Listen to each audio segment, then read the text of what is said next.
día dijimos que luego estaba el músculo con su fascia epicraneana o aponeurosis epicraneana, ¿cierto? Dimos unas características del cuero cabelludo y luego empezamos a hablar un poquito del cráneo, y cuando hablamos del cráneo pues nosotros empezamos a decir mire, es probable, o bueno, dijimos que el cráneo se organizaba, ¿cierto? De algunas formas.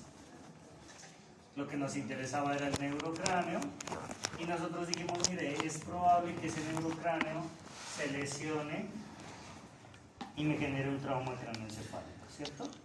Entonces hablamos sobre bóveda craneal, hablamos sobre base del cráneo, entonces vimos unos detalles importantes a tener en cuenta ahí. Y finalmente empezamos a hablar de nuestras meninges, ¿cierto? Mencionamos a la dura madre, dijimos era una meninge muy gruesa que hace dos formas de protección. Una, recubriendo al sistema nervioso. Otra, formando unos pliegues que mantienen fija a la posición del sistema nervioso. Y dijimos que fijar esa posición pues genera una protección también, explicamos cómo, ¿cierto? Listo. Dijimos que esa dura madre es altamente vascularizada, por eso ahora dijimos pues tendrá las venas emisarias, pero también va a tener unas arterias que dijimos se llaman las arterias meningias. Hablamos un poquito más sobre ellas y empezamos a hablar un poquito sobre los sangrados intracraneales que se podían presentar. Entonces dijimos, si se rompe una arteria meningia, entonces se va a generar un hematoma en el espacio epidural, y a eso le vamos a llamar un hematoma epidural. Dimos unas características, pero yo les decía, esto es como lo más chiquito, ¿cierto? Si a un neurocirujano le cambia la historia, pues habrá que preguntarle al neurocirujano por qué. Pero esto es como para empezar, ¿cierto? Como el abrebocas. ¿Listo? Ahora, también puede suceder que se rompa una vena emisaria en el golpe. Entonces usted dice, así como se puede romper la arteria meningia, se puede romper la vena emisaria. ¿Por qué les digo la vena emisaria? Porque si usted dice, oiga, pero se podría romper el seno venoso. Sí, pero el seno venoso tiene una característica, ¿y es cuál? Que hayamos dicho de las venas. Acuérdense, las arterias son vasos de resistencia, por eso son duritos, porque ellos están diseñados para resistir. Los vasos que se llaman venas son vasos de capacitancia, y ellos son capaces de resistir ¿qué? Volumen. ¿Por qué? Dijimos que tienen estructuralmente más capas elásticas. Entonces, ¿qué pasa? Que si usted le pega a una vena, es probable que ella no se rompa tan fácil porque ella tiene mucha elasticidad. Ella se puede deformar más fácil. En cambio, una arteria que es más rígida, pues si usted la golpea es más fácil que se rompa, ¿cierto? O sea, aquí si yo le doy un puño a esto, es más fácil que se rompa el vidrio, que es más rígido, a esto, que tiene algo de flexibilidad, ¿listo? Entonces, si el vaso venoso normalmente o comúnmente no se rompe, las venas que sí se pueden romper son estas chiquititas, ¿no? Que son las emisarias. ¿Por qué? Por pequeñitas, ¿cierto? Por frágiles.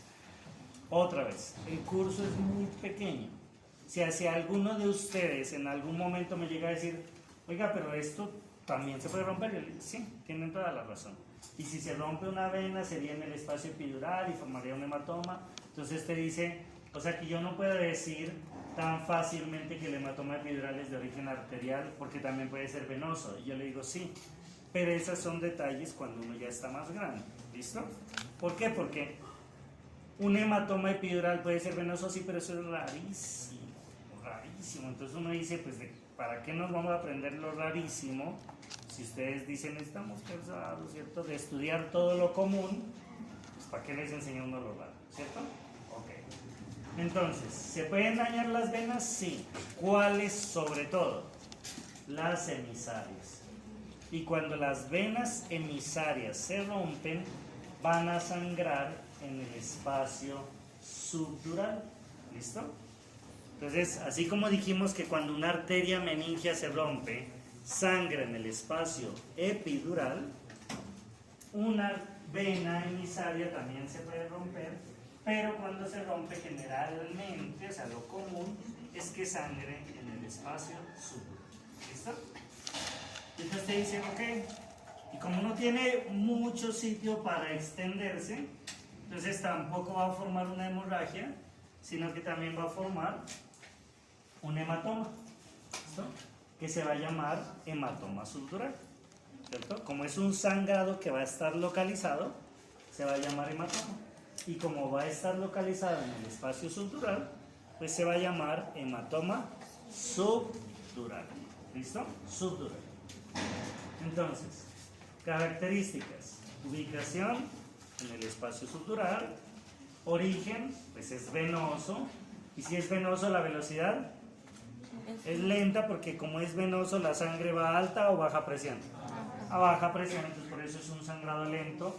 Y ojo con esto, pero ojo, porque es que en los quizzes uno no puede decir, ay, me confundí. Pues sí, se pueden decir, pero pues se bajan, ¿no? Entonces uno dice, no, mire, que yo le diga a usted que el sangrado es de baja presión y que por lo tanto es lento, eso no quiere decir que este sangrado sea menos peligroso. ¿Listo? O sea, yo en ningún momento lo he dicho, pero hago la aclaración porque me van a poner eso en los quizzes. Ah, es que este es menos grave que el epidural. Nadie ha dicho eso, ¿cierto? Pero entonces lo aclaro. Esto es un sangrado dentro del cráneo que es igual de grave.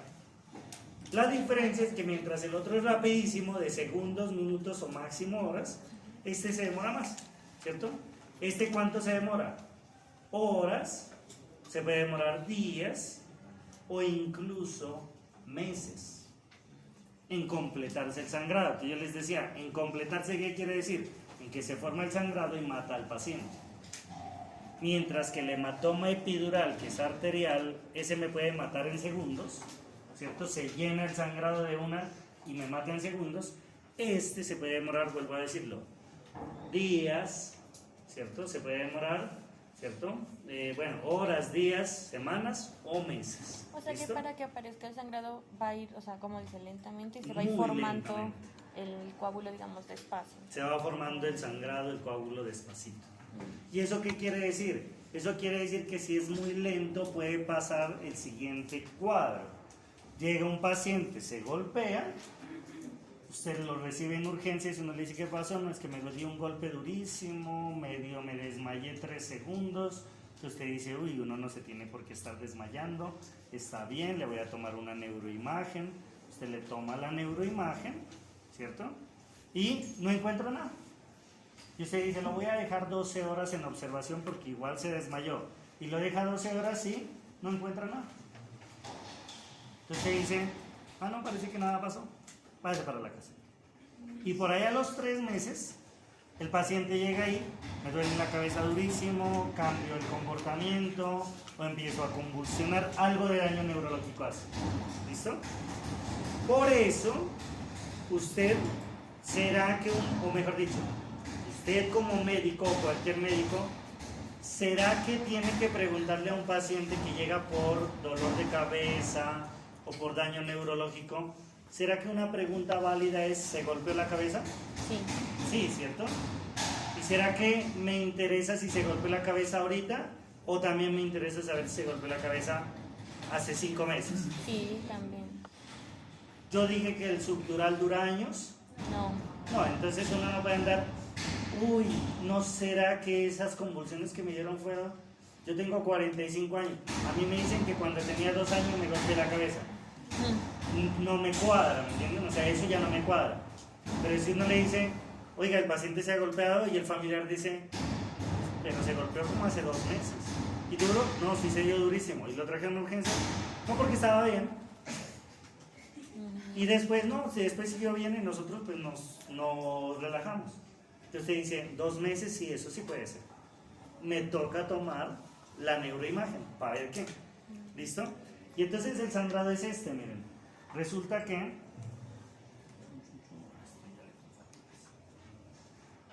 entonces el sangrado es este. Como es de baja presión, ya no empuja como el otro. ¿Se acuerdan que el otro empujaba para adentro? Sí. Este, como es, va empujando, pero es de baja presión, este va empujando hacia los lados. Entonces, mientras que el otro era convexo, este es cóncavo. ¿Listo? Entonces, la forma en una neuroimagen de este es cóncavo. Y por eso si usted lo mira, otra vez uno dice, mire, aquí se ven las meninges. No, se ve el cráneo y se ve el cerebro, no se ve más. Pero usted no puede ver las meninges. Y si no puede ver las meninges, usted no sabe dónde está el espacio epidural, el subdural. Pero como usted le mira la forma cóncava, o dicen algunos en forma de banano, o en forma de media luna, como quiera, ¿cierto? Pero en el examen usted escribe cóncavo, ¿listo? Es decir, tiene forma cóncava, yo ya sé dónde está el sangrado. Yo ya sé que ese sangrado es subdural. Y que el origen es venoso, ¿cierto? Listo. Ahora, este ejemplo tan exagerado, por ustedes van a decir, esto es gravísimo. Por eso repito, yo no les he dicho en ningún momento que este, por ser más lento, es menos grave. Porque como se va a llenar y me va a aplastar el cerebro, miren, me puede matar también. Y usted no sabe si a los 3 meses que llega el abuelito convulsionando, de pronto ya se esté completando el hematoma y ya le falten segundos para morirse. Entonces usted no puede decir, pero es un subdural, ¿no? Ese va despacio. Usted no sabe si ya lo está viendo es cuando el paciente ya está a punto de morirse. De tal manera que el tratamiento, ¿cuál es? Cirugía inmediata. Usted tiene que abrir el cráneo, llegar hasta el espacio subdural y quitar el sangrado. Y si mira la venita que está sangrando, arreglarla, ¿cierto? Pero el tratamiento es una cirugía inmediata. Sí, otra vez, porque eso sí suele ser común. Si el neurocirujano le dice, no, doctora, eso es un subdural, yo voy a esperar, entonces usted dice, bueno, ¿cierto? ¿Por qué? Le preguntará a usted, no, porque mire, es de este tamaño, el paciente está así, entonces ya se ha demostrado que estos hematomas subdurales se resuelven solos. ¿Por qué digo se resuelven solos? Porque a ustedes les ha pasado, uno se golpea un brazo y le sale un morado, eso es un hematoma, dijimos. Y el morado, al cabo de días, el cuerpo tiene mecanismos para deshacerlo. Entonces, ¿por qué habría que operarlo aquí y no esperar a que él solito se termine? Porque como el hematoma me hace daño neurológico, puede ser que mientras yo espero a que se mejore, el daño neurológico me mata. Por eso es que yo no puedo esperar. Pero precisamente por eso habrán casos en los que los neurocirujanos les dirán a ustedes, no, en este caso sí esperemos. ¿Y usted dice no es grave? Sí, esperemos. Normalmente estos casitos se resuelven solos, pero pilas, doctora, si convulsionan, quiere decir que sangró más o algo pasó. Me llama y lo operamos rápido. ¿Entienden? Entonces es como que, no es como que dejémoslo, no lo voy a operar, pero que se vaya para la casa ya. No, no los va cuadrando, ¿listo? Va. Entonces eso es un hematoma subdural, listo. Ahora, después de que tenemos entonces dura madre con sus sangrados epidurales, dura madre con sus sangrados subdurales, pues seguimos con la otra meninge que es aracnoides, ¿listo? Aracnoides junto con pía madre, que es la otra, ¿listo? Aracnoides y pía madre, ¿listo? Estas meninges en conjunto se suelen llamar leptomeninges. ¿Listo? Lepto. L-E-P-T-O. Leptomeninges.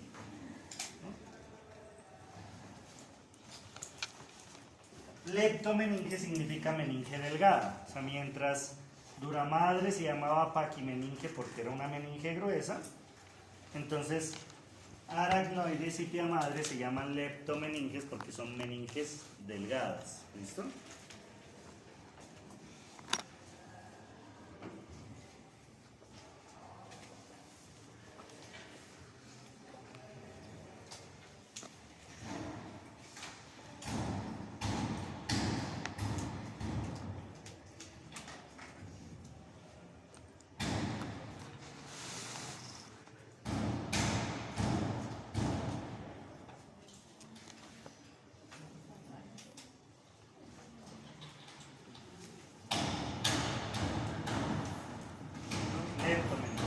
son meninges delgadas.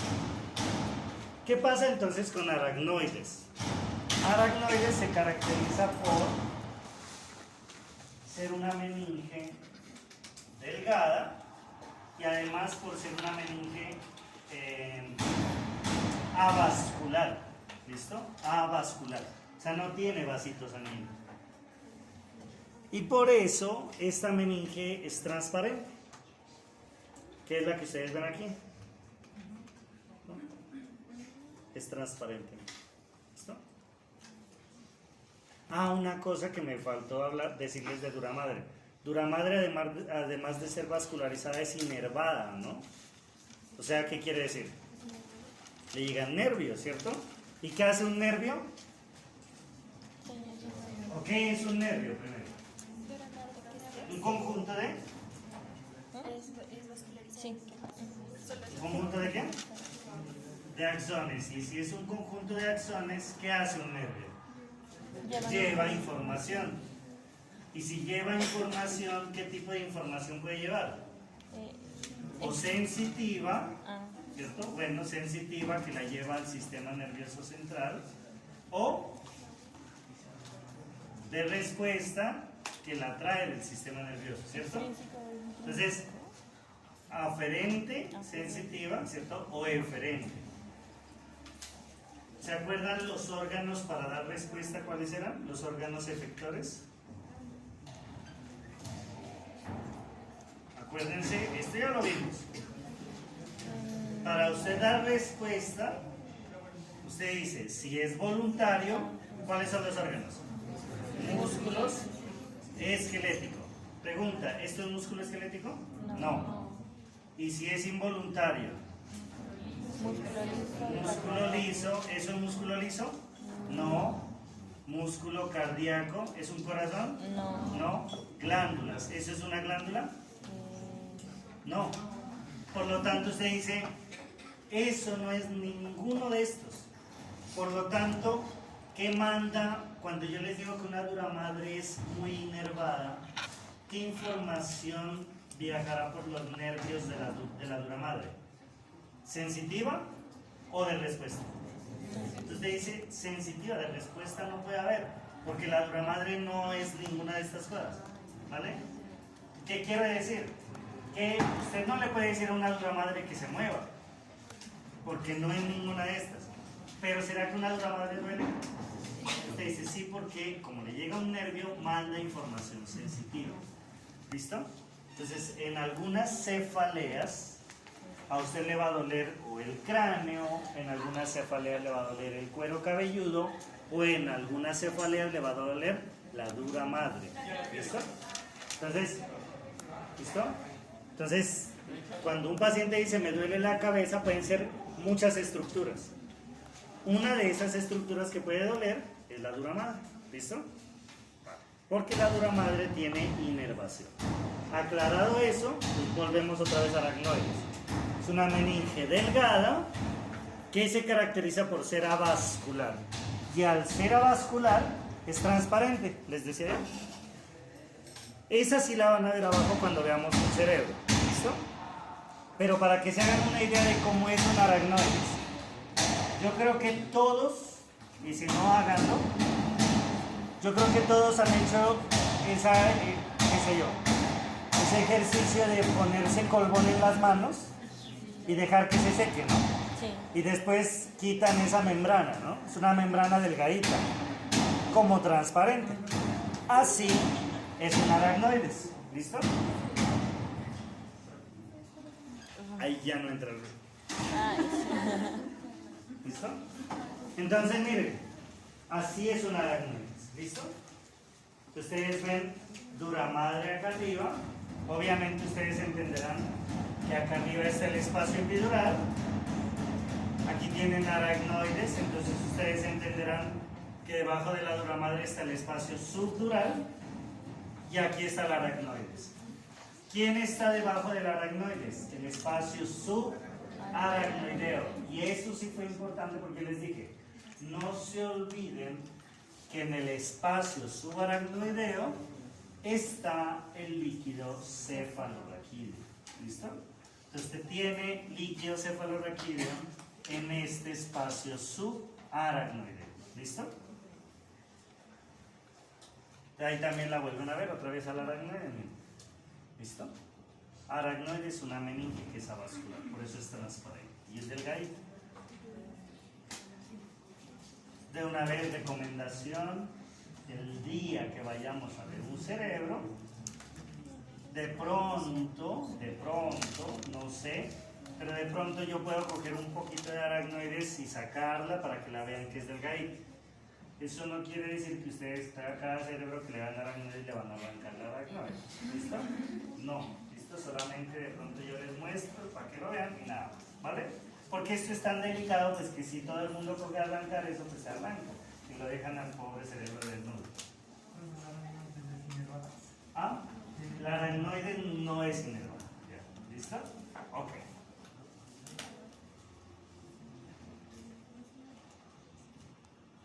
Ustedes ven ahí, ahí estaría el líquido cefalorraquídeo, ¿cierto? Listo. Ahora, hay algo muy importante en anatomía o en neuroanatomía que uno tiene que entender y es lo siguiente, miren. En teoría, ojo, en teoría, la aracnoides cubre la superficie del sistema nervioso. ¿Listo? Entonces, en teoría, la aracnoides tiene que cubrir toda la superficie del sistema nervioso. Y entonces uno que se imagina que si yo tuviera una cinta aquí, pues iría cubriendo cada cosa, ¿cierto? Todo. Si aquí hay un relieve, pues ese relieve también. Eso es en teoría. Pero, ¿qué pasa en la vida real? Hay sitios en los que la aracnoides no cubre estrechamente a la superficie del cerebro o del sistema nervioso. Ojo con lo que estoy diciendo. La teoría que dice, un aracnoides tiene que estar cubriendo la superficie, ¿cierto? O sea, como si yo tuviera aquí, repito, una cinta pegada. Pero hay sitios en los que la aracnoides no cubre estrechamente, ¿listo? O sea, no está ahí pegada, ¿cierto? No cubre estrechamente la superficie del sistema nervioso. Entonces usted dice, ¿y qué con eso? Pasa lo siguiente, mira. Entonces, por ejemplo, en esta imagen, mira que la aracnoides aquí sí está pegada en toda la superficie. Y si yo dibujo acá, por ejemplo, usted mira que alrededor del cerebro está un color moradito, ¿cierto? Ese color moradito que se mira en esta imagen, eso es el líquido cefalorraquídeo. O sea, ¿qué espacio? Subaracnoideo. Listo. Entonces, uno dice, mire, acá está el cráneo, después del cráneo está ¿quién? La dura madre. Dura madre. Entonces uno dice, esta sería la dura madre más o menos. ¿Listo? Cubriendo. Y, perdón, esta morada sería la dura madre. Y esta amarillita, usted diría, mire, sería la aracnoides. Y entonces uno dice, miren, resulta y pasa que la vida real es esta, que les acabo de dibujar aquí en azul. O sea, uno pensaría que la meninge estuviera cubriendo toda la superficie, pero la vida real es esta, miren. Hay sitios en los que la meninge cubre la superficie, pero hay otros sitios en donde no cubre la superficie estrechamente. Por ejemplo, aquí miren, en vez de meterse hasta acá, simplemente aquí se dobla y sigue. En vez de meterse hasta acá, aquí sigue. En vez de meterse aquí, sigue. Miren, en vez de meterse aquí, sigue.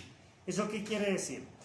Que estos sitios que no son cubiertos, ¿son cubiertos? Sí, ¿cierto? Pero que no son cubiertos estrechamente por aracnoides, tienen un espacio subaracnoideo ¿qué? ¿Más grande o más pequeño? Más grande. Más grande. Y esos sitios en donde se ve un espacio subaracnoideo más grande reciben un nombre, ¿cierto? Y a esos sitios se les llama cisternas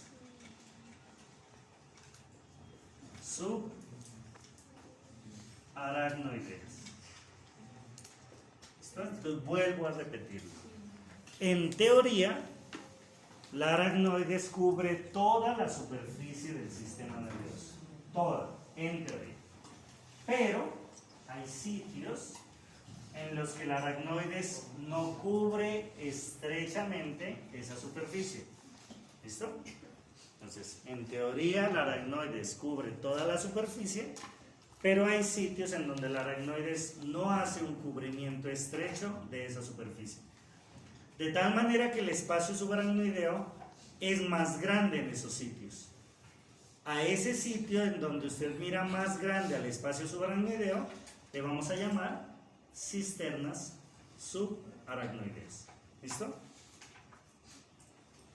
Y usted me va a decir, bueno, ¿y el espacio subaracnoideo para qué era? Para que por ahí circule el líquido cefalorraquídeo. Y usted me va a preguntar, ¿y una cisterna? También. También porque ese espacio subaracnoideo más grande, o sea, no hay diferencia ahí. ¿Listo? O sea, el espacio subaracnoideo es un espacio para que por ahí circule el líquido cefalorraquídeo. ¿Qué es una cisterna? Cuando el espacio subaracnoideo es más grande. ¿Para qué sirve? Para lo mismo, para que circule por ahí el líquido cefalorraquídeo. Y entonces ustedes me van a decir, ¿y si esa vaina es la